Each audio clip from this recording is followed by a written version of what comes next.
안녕하세요. 저는 30대 중반의 여자입니다. 우연히 다른 분이 써낸 예비 신물관의 사연을 읽다가 저의 지난 일화가 겹쳐지면서 이렇게 사연을 적어보게 되었어요.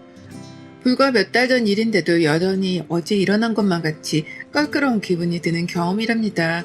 사연을 적어보다 울컥하는 마음에 화를 낼지도 모르는데 구독자분들께서 너그럽게 봐주시면 감사하겠습니다. 저는 결혼하고 싶던 평범한 여자였어요. 부모님께서 서로 사이가 좋게 오랜 시간 행복히 살아오셨고 자식 낳아 키우며 이성적이다 싶을 만한 결혼 생활을 해오셨기 때문에 저도 당연스레 결혼을 해야 하는 것이라고 생각했었어요. 일도 놓치고 싶지 않지만 결혼도 놓치고 싶지 않았달까요?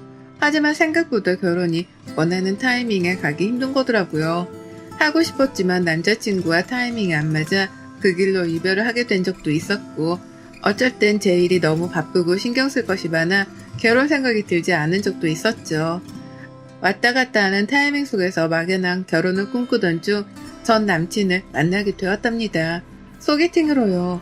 그간에 많은 연애를 해본 건 아니었지만 그래도 고등학교 때 풋풋했던 첫사랑을 시작으로 여러 번의 연애 경험이 있었고요.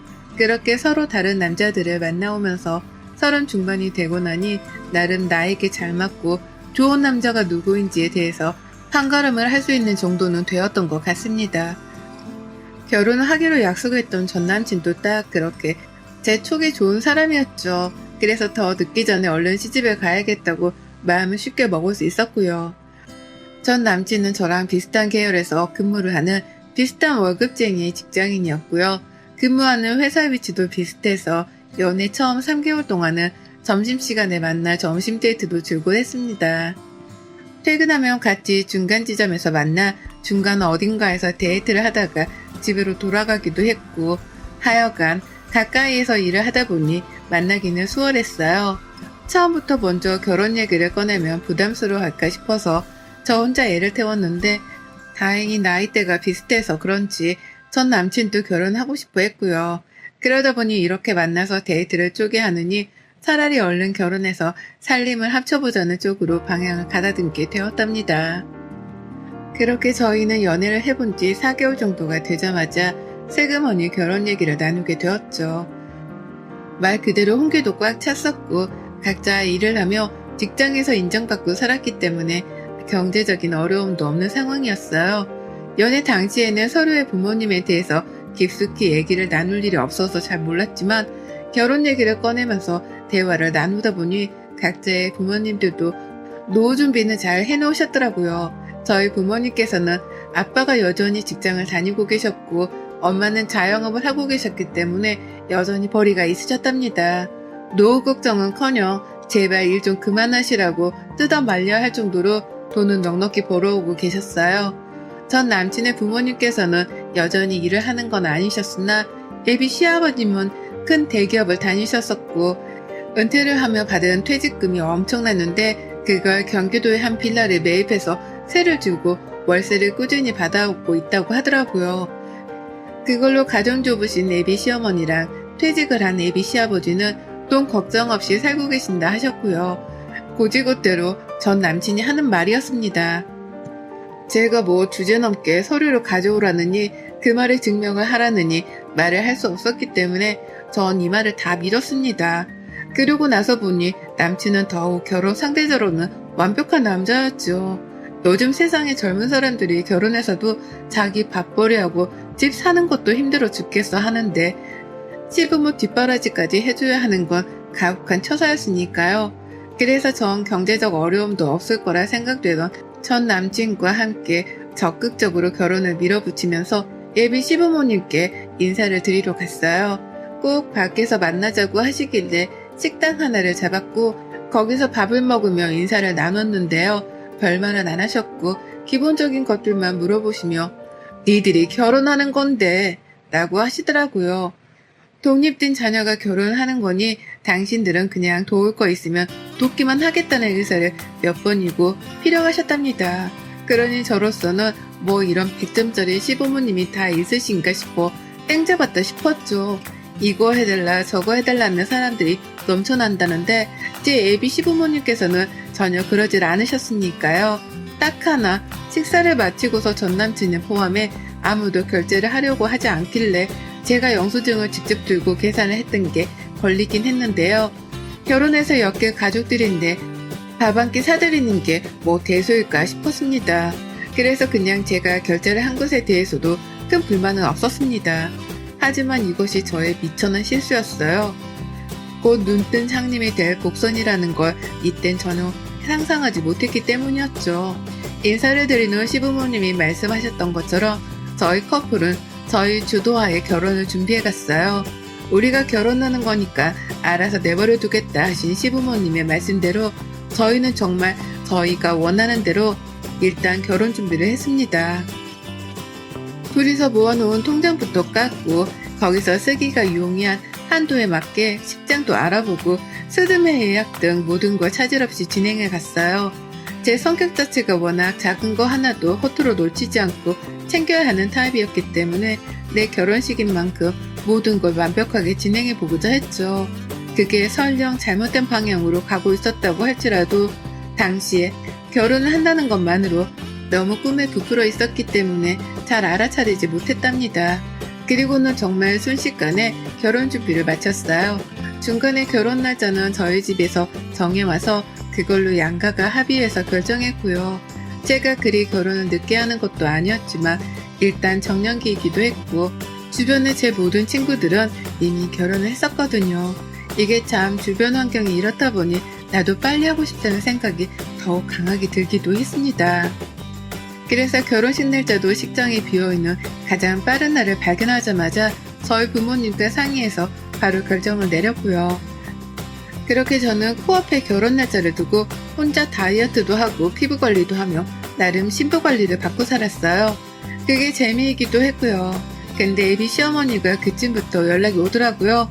결혼 날짜도 다 잡고 스드메 예약도 다 해놔서 이제는 정말 날짜만 닥치면 식을 올리게 되던 그 시기에 말입니다.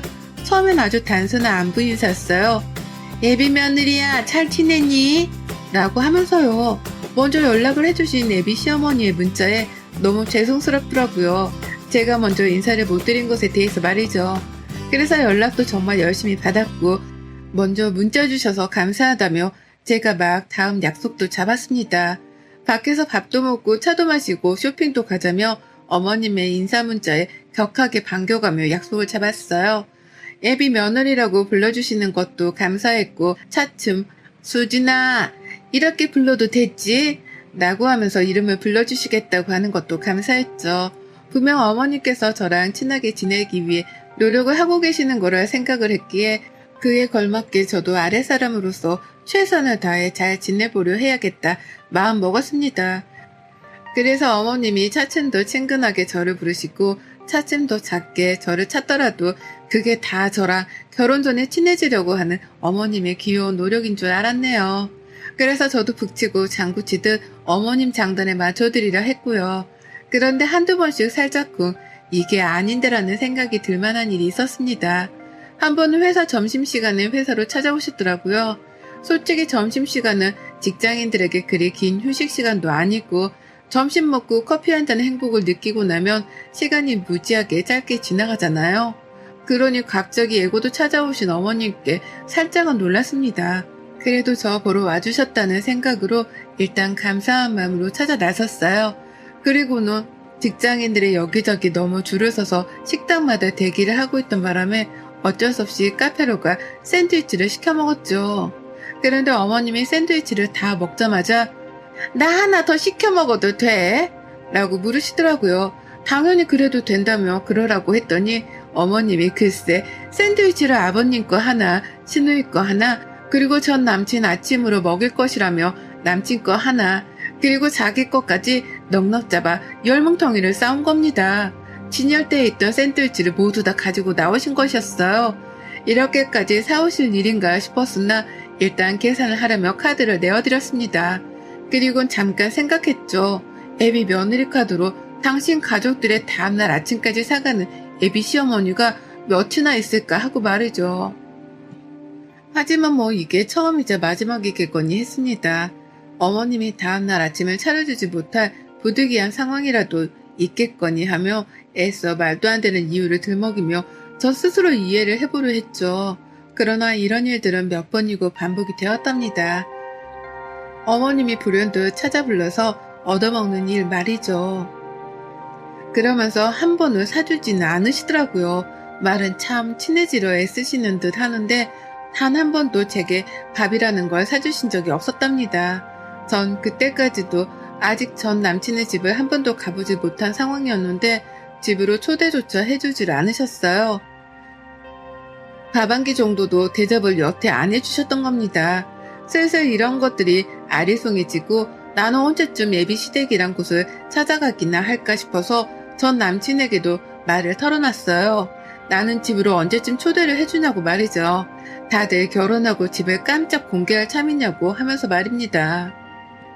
하지만 남친도 웃기만 할 뿐 당장 약속을 잡잔 말은 하질 않았고 그쯤 시어머니 태도도 더욱 이상해졌어요. 제가 너무 편해지셨던 겁니다. 결혼을 정말 코앞에 둔 상황이었는데 어머님이 슬슬 본색을 드러내기 시작하셨죠. 자주 밥도 사드리고 또 회사 앞에서 만나기까지 했으니 제가 편해지셨던지 어머님은 제가 집에 와 있는 퇴근 후의 시간에도 연락을 서스럼없이 하셨답니다. 그리고 어머님과 대화를 주고받다 알게 되었죠. 애비 시어머니가 내가 생각했던 것보다 개방적이지도 않고 또 친절하지만도 않다는 걸 말이죠. 한두 번씩 집안일에 대해 잔소리 비슷한 훈계를 하시더라고요. 내가 결혼을 오래 해봤잖아. 여자가 성질을 죽이고 사는 게 최고야. 집에 와서도 바깥 일한다고 큰소리 내지 말고 남편 기 살려주면서 늘 떠받들어주는 걸 본보기로 삼아야 집이 잘 굴러가는 거지. 라는 말로 제게 성질을 죽이고 살란 소리를 돌려가게 하듯 말씀을 하시더라니까요. 바깥 일을 한다고 큰소리 내지 말란 소리는 맞벌이를 한다고 해서 배우자랑 대등하다고 생각을 하지 말란 소리와 다를 게 없었고요. 뭐 이런 구닥다리 같은 소리를 당당하게 하시나 싶어 처음엔 놀랐습니다. 내가 생각하던 그 착하고 친절하신 애비 시어머님이 맞나 싶어 말이죠. 하지만 어머님의 뻔뻔한 잔소리는 멈추질 않았어요. 맞벌이를 하되 큰 소리는 내지 말고 살라 하면서 어디 돈 나갈 일이 있으면 저부터 찾기 시작한 거죠. 간단히 밥을 먹을 때에도 며느리한테 밥을 얻어먹고 싶다며 제 카드를 꺼내게 하고 남친이랑 시부모님이랑 넷이서 다 같이 밥을 먹은 적도 있었는데 그때도 며느리 카드를 써보자면서 저에게 계산을 하도록 주도하셨답니다. 그때까지도 저는 아직 시댁을 가보지 못한 상태였고 단 한 번은 시부모님께 얻어먹어보지 못했네요. 대기업 다니다가 퇴직하고서 억대 퇴직금을 받은 걸로도 모자라 경기도 빌라 하나를 사서 월세를 받으며 사신다더니만 이건 뭐 말만 넉넉할 뿐 보기엔 상그지가 따로 없었답니다. 슬슬 이상하단 감이 커져갔고 그쯤부터 저도 남친에게 집에 좀 데려가 달라고 한다거나 네가 밥을 사보라며 고집을 부리는 등 속으로만 감추고 있으려던 속마음을 꺼내기 시작했죠.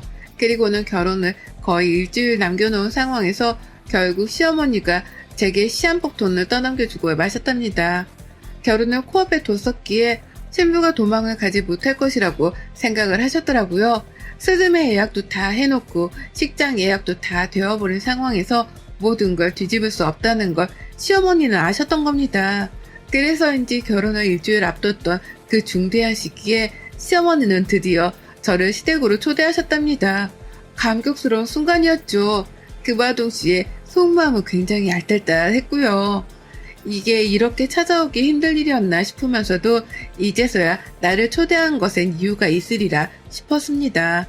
그리고 아니나 다를까 집에 가니 난리였죠. 넉넉할 줄 알았던 예상과는 달리 시댁은 너무 후줄근하더라고요.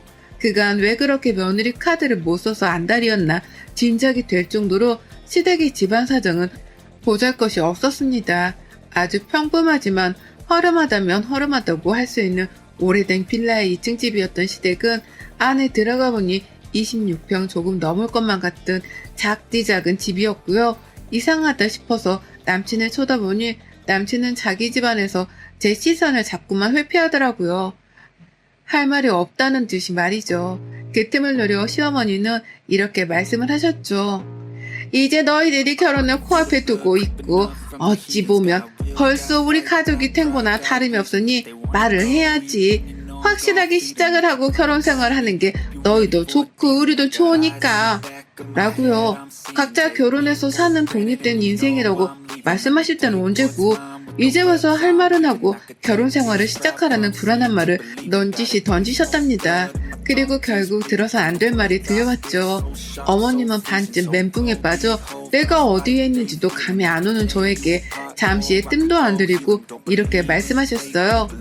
이제 결혼하면 네가 우리 집에 월 30만 원씩은 보내라. 그간은 우리 아들이 보냈었지만 이제 니들이 결혼해서 살림도 합치고 하니까 네 남편 될 사람의 월급으로 생활비 보태 쓰고 우리 용돈은 네가 주는 걸로 하자.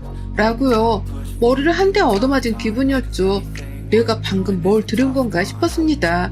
노후 준비 잘 되어 있다고 자부하던 남친이었기 때문에 더욱 믿음직스러워하며 교제를 이어왔습니다. 제가 돈을 밝히는 사람은 아니어도 결혼하면 시부모 될 사람의 노후 준비 상태는 중요한 조건이었기 때문에 분명 신경을 크게 쓰고 있었어요. 근데 이제 와서 남친이 했던 말과는 다르게 저보고 대표로 시부모님께 용돈까지 달라고 하는 거예요. 그것도 월 30만 원을요. 저희 부모님한테도 어쩌다 한 번씩 용돈을 드리는 저인데 다달이 30만 원? 지나가는 개가 웃을 소리였습니다. 근데요 저희 어머님은 거기에 한 방울 더 때리시더라고요. 용돈을 주러 한 달에 한 번씩은 꼭 30만 원이든 현금을 들고 집으로 인사를 하러 오라는 겁니다. 안부 인사요.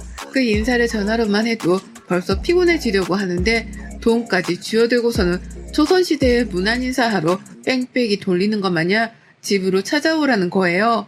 오한이 봉봉해서 남친을 쳐다봤지만 남친은 제 시선을 처음부터 회피했습니다.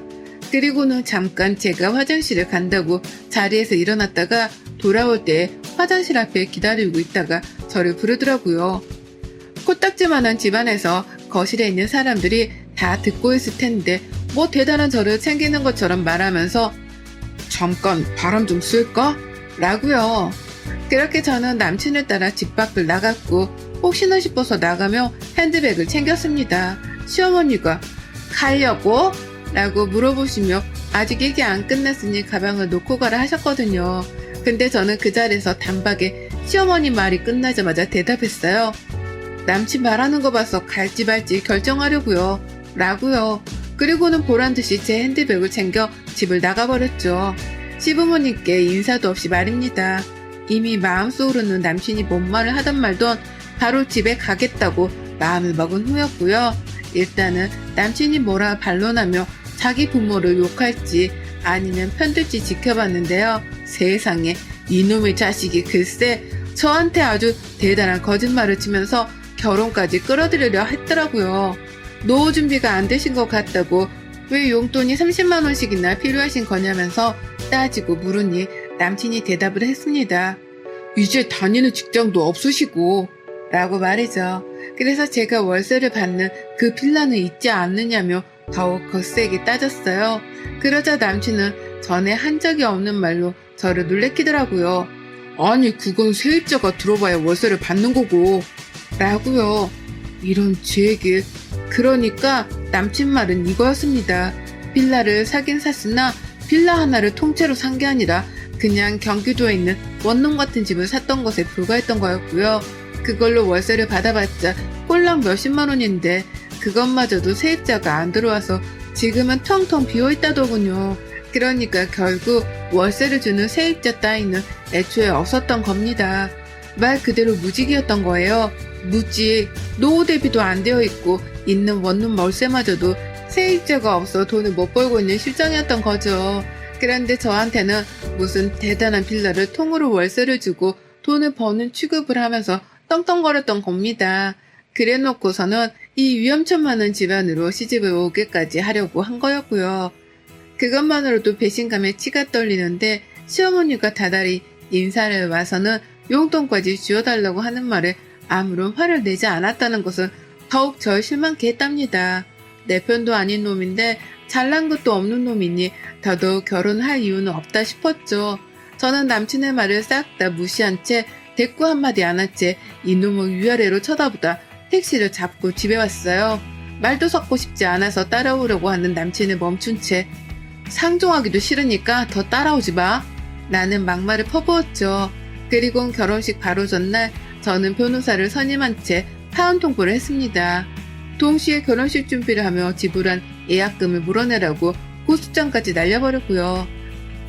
저한테 노후 준비가 잘 되어 있다고 거짓말을 한 것, 그리고 그간 막무가내로 회사에 찾아와서는 점심값으로 지불하게 한 사소한 금액들까지 싹 다 내용 증명을 보내어 갚아내라고 통보를 했답니다.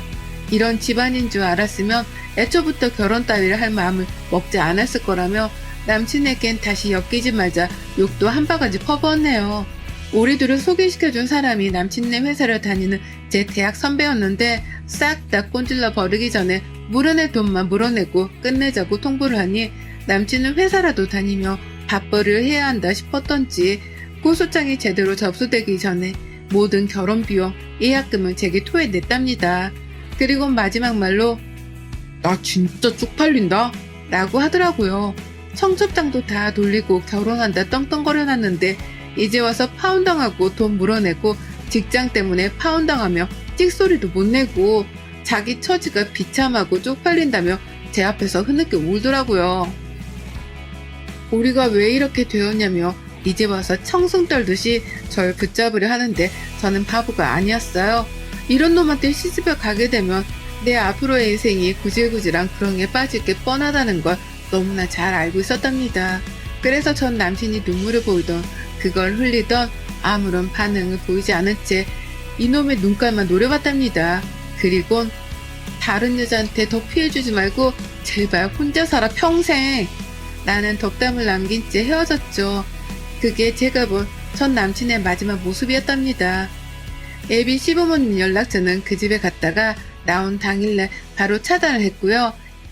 애비 시모는 굴러들어올 뻔한 돌을 빼낸 게 마음 아팠던지 그 두 번을 제 회사까지 찾아왔는데 그때 제가 전 남친한테 발악을 하며 꼰지르니 남친이 허겁지겁 달려와 자기 엄마를 데리고 도망쳤답니다. 제가 그랬거든요. 니네 회사에 니네 집안 궁상인 거 싹 다 터뜨리고 파혼 책임 묻기 전에 니네 엄마 데리고 꺼져 라고 말이죠. 그렇게 저는 결혼을 하루 앞둔 전날 남친과 파혼을 했어요. 그리고 다시 30 중반인 지금 싱글이 되었답니다. 결혼을 할 사람은 단박에 파악도 하고 잘 선택할 거라 자신이 있어 하던 저였는데요. 이번 경험을 통해서 다시금 깨우쳤네요. 결혼이란 것만큼은 정말 신중하고 또 신중해야 한다는 걸 말이죠. 그래서 전 아무래도 당분간은 혼자인 솔로를 즐기면서 다가온 지금의 정적을 조금이라도 더 즐겨보려 합니다. 마음 가다듬고 언젠가 다시 찾아올 좋은 사람을 만나길 기다리며 만족하려 살려고 노력 중이네요. 속으로 끙끙거리며 품고 있던 저만의 사연이었는데 이렇게라도 사연 속에 털어놓고 나니 속이 시원합니다. 예비 신부님들 부디 저 같은 꼴 당하지 말고 신중하고 또 신중하세요. 결혼은 코앞에 두고도 예비 시댁을 한 번도 못 가봤다면 지금이라도 당장 정신 차리시고 집안으로 쳐들어가 보시길 추천드립니다. 여러분의 생각은 댓글로 남겨주세요.